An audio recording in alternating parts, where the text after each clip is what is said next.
not the simplistic call that it might have been on the start at Houston. Montoya trying to get his way around Michael Andretti with 6 laps complete, 65 the scheduled distance. Montoya has a shot at it. Wheel to wheel with Michael. On the outside, Paul. Oh! Unbelievable. Wow. He gets it done. How does he do that?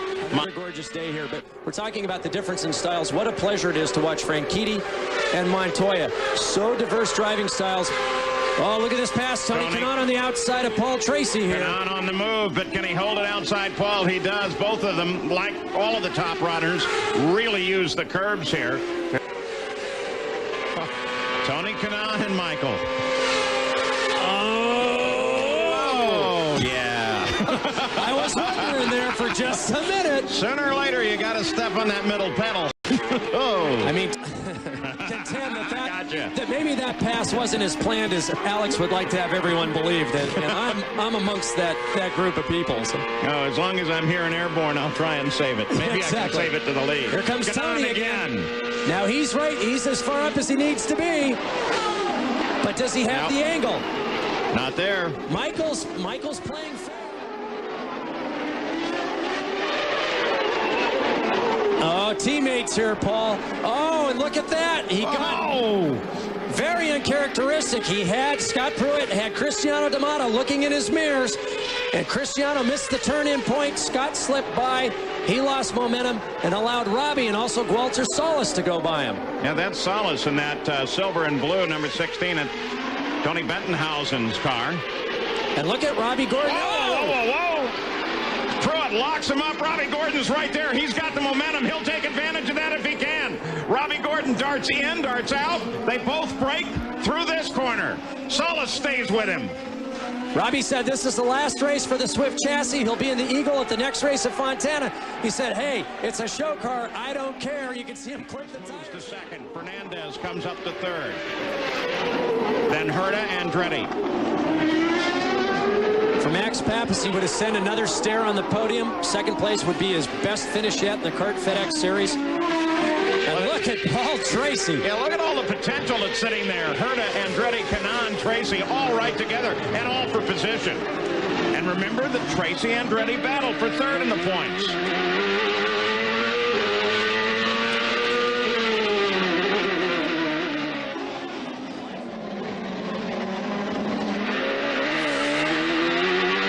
We've talked about it all weekend long. Really, the only thing we know for sure is that Team Green is absolutely locked solid on their equipment package, their drivers, their engineers. Kanaan's going to give it a shot again on Michael Andretti, and again, it doesn't work. Likes that low line. Likes to get tucked down to the apex, right there, by the yellow line. And he starts to use it on the way out. You got to make sure you take care of your neighbor on the high side, and Sam always loves that. Look how close these guys are getting at 160 miles an hour. Inches away. Just inches away, and both of them side by side. Giafoni's not giving up. They brush wheels. Giafoni slows a little bit with that, but he stays in there. Hornish won the battle. Now he's going to put his sights on Kanaan.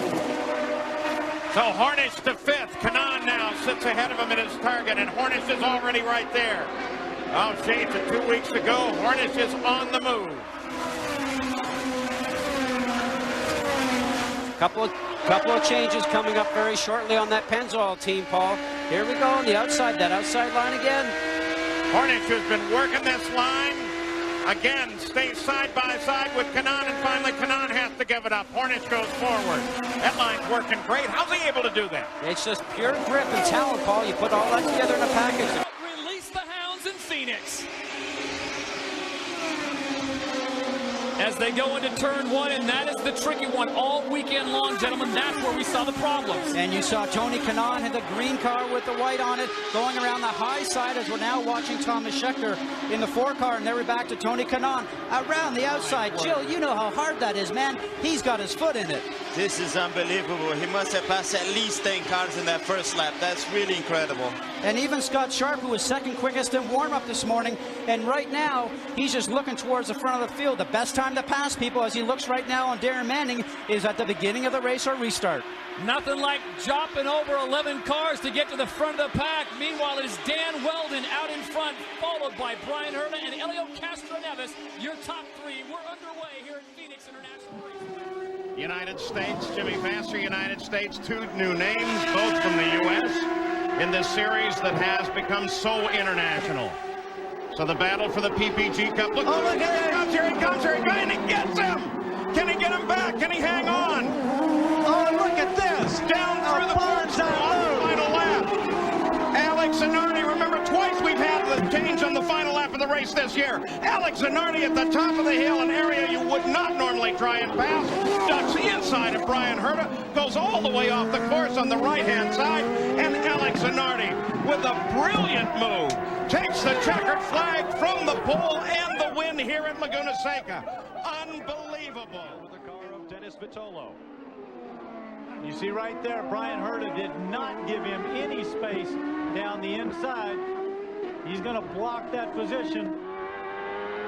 Danny, I can't help but wonder as Zanardi continues to stalk the race leader, they're keeping him right on target with fuel, and they're getting good efficiency, they say. If they're getting this good efficiency and he can run this tough, it looks to me like he may have the more dominant car at this point. Gary, I think you're absolutely right, but they want him to make sure if he makes a pass that it's very clean. Look, Brian's already protecting his line. Zanardi taking a very wide line there, saying, hey, and up the inside he goes. Is he going to make it? But he's on the outside for this corner. Locks up his right front. Brian came back. This is a great battle. Zanardi is all over him. And look who's caught him. Right there at the back is Scott Pruitt. And that tells us, obviously, Brian Herta is holding up this pack.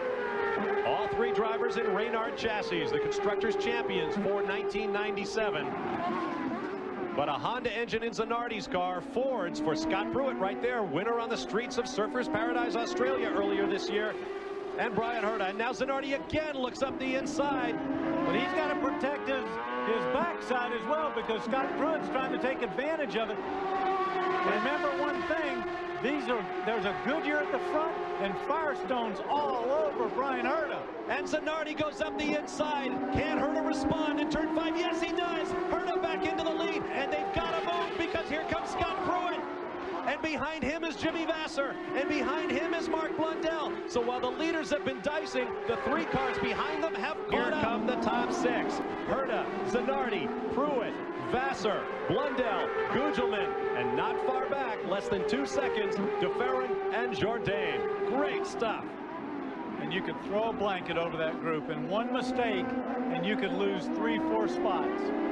Through the infield, here comes Zanardi again. Nope, not that time.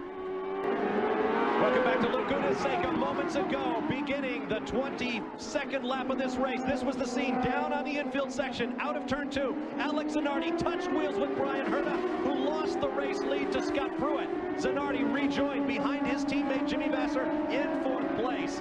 Picking up later that lap, climbing the hill through turn 6. Vasser passed Herta for second. Herta goes off the track, is passed by the 3rd, 4th, 5th, and 6th place cars as Gilles DeFerrin also went by. Facing the green flag with 2 laps remaining at Laguna.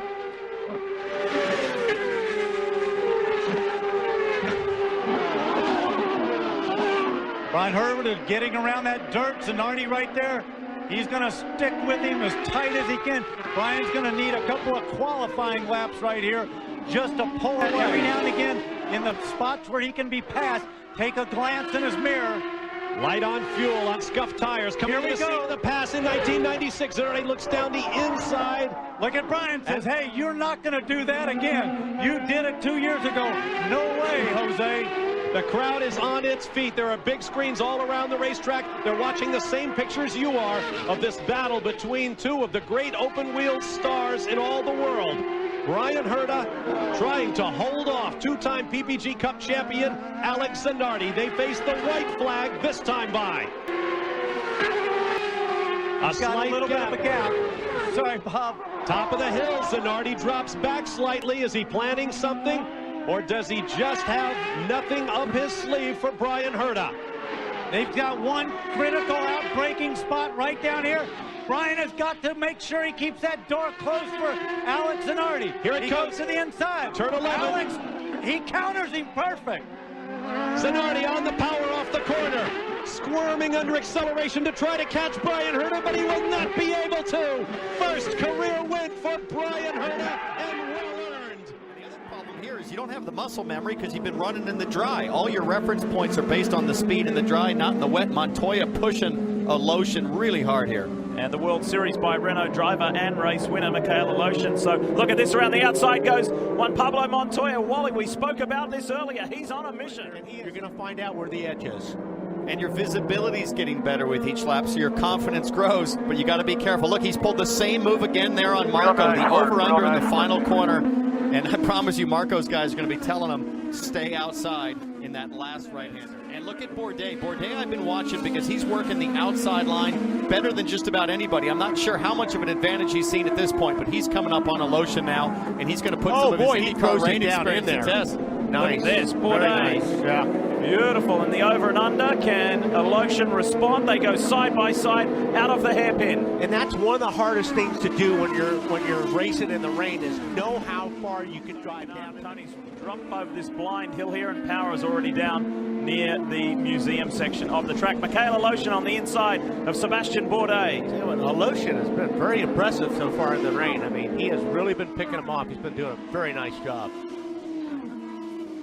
Especially on rain tires, it builds between the grooves, and if it gets too hot, they really just start to melt and completely fall apart. And Aloshin's being very proactive. Whoa, and Bourdais almost loses it there coming up over the rise. And you know, look at this, Wally. Look at this on the inside. Turn 5, and he holds Aloshin out there. That's a good move. Here comes a crossover. So, and your Townsend's right, though. If these guys are searching for all this water, I don't know if they can go another 15 laps, Townsend, because this water is going to start disappearing. They're not going to be...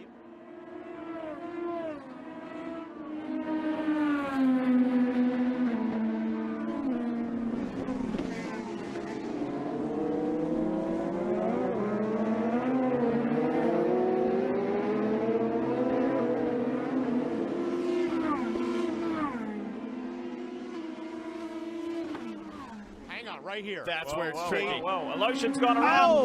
They finally. And Bourdais gets through. Looked to me like he tried to roll back into Bourdais a little bit there. And look at all those positions lost.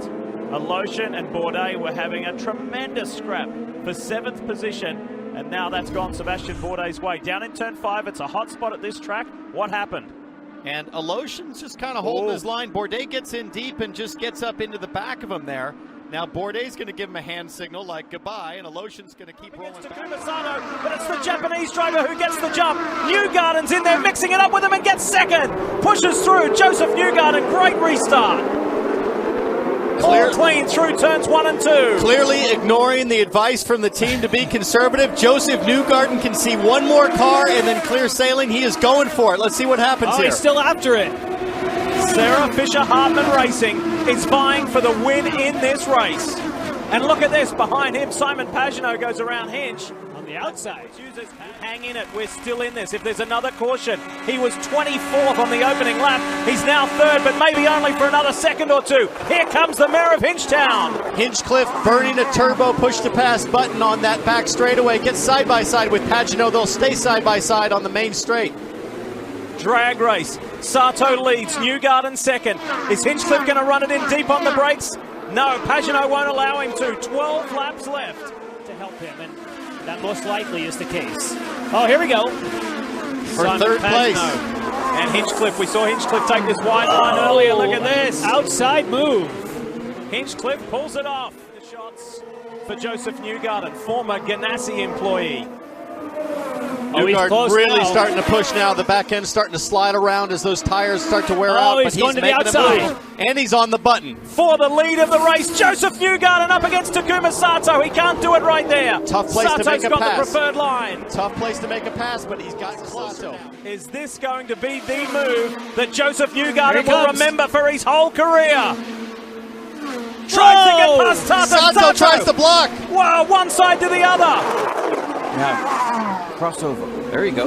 Crossover. What does race control think about that? Now he tries the over and under, can't do it. Now he's in the slipstream of Sato, down to 1. They each have one push to pass left. Newgarden's going to be pretty fired up, I think, about that little dodge Sato gave him. This is good driving, and all the while they're fighting, who's arrived on the scene? The mayor of Hinchtown is here for the lead of the race. Hinchcliffe's on the push to pass. Goes to the inside. Sato he does it again.